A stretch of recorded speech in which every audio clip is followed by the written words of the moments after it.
कि जीव मत मारो बावरा,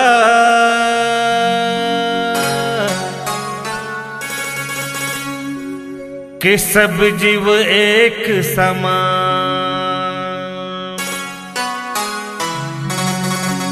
और जीव हत्या छूटे नहीं।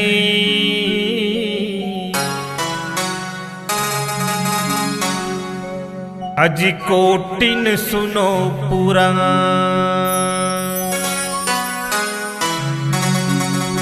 पंडित सत्यदास कह गए,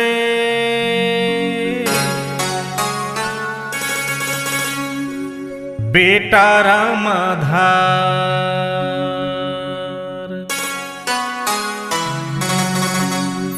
सतपुरुष के भजन बिना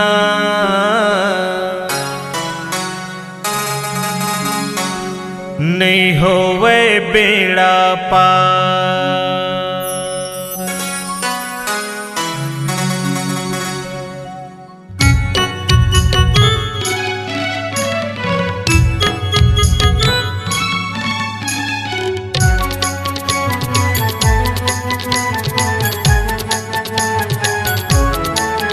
तुर जय होवे, तुर जय होवे, तुर जय होवे।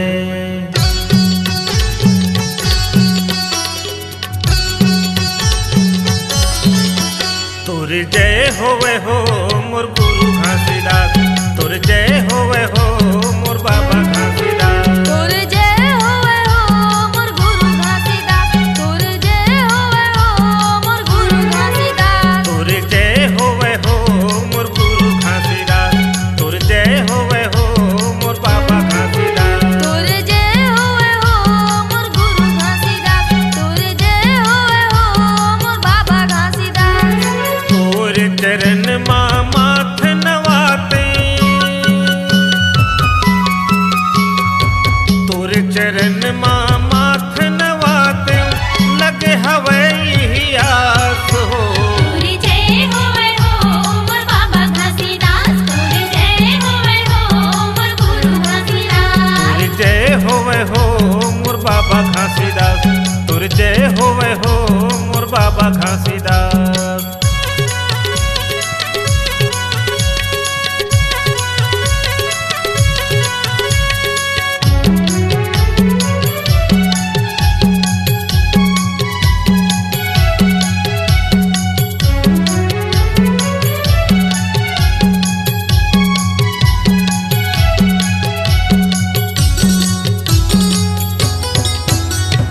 अपन पाँव के मोला खड़ाऊ बना ले हो, खड़ाऊ बना ले।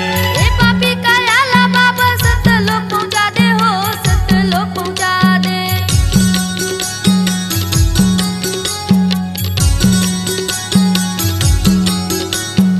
धूनी के लकड़ी बाबा मोला तय बना के हो, मोला तय बना के। मोह माया लय में आगी लगा दे हो, आगी लगा दे। चरण कुंड के पानी पी के,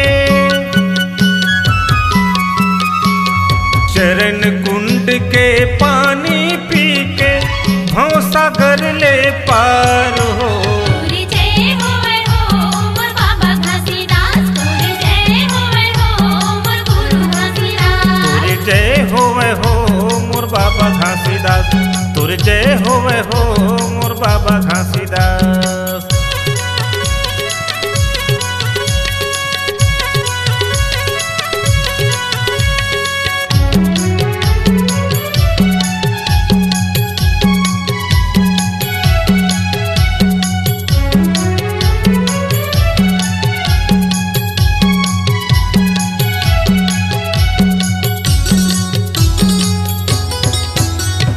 गिरोधपुरी के मोला माटी बना दे हो, माटी बना दे।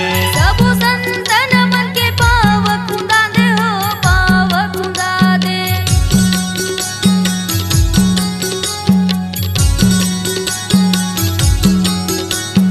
औरा धौरा के मोला डारा बना दे हो, डारा बना दे। तड़पत जीव मन पर छाव बना दे हो, छाव बना दे।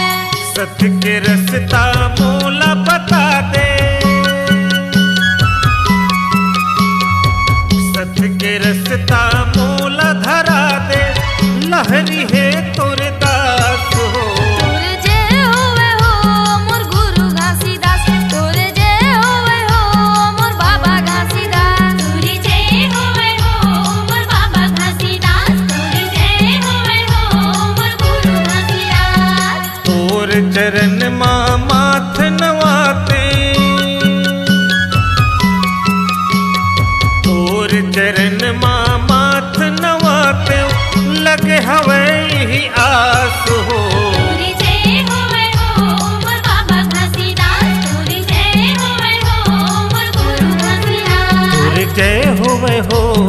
बाबा घासीदास तोर जय होवे हो मोर Baba Ghasidas.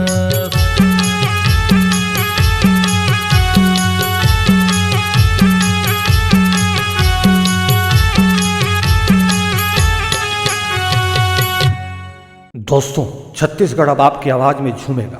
Audio video recording के लिए चले आइए SLV स्टूडियो चकरभाठा बिलासपुर। सोहन लाल वर्मा जी के द्वारा प्रस्तुत। Phone number 9826740060। आप संपर्क करें।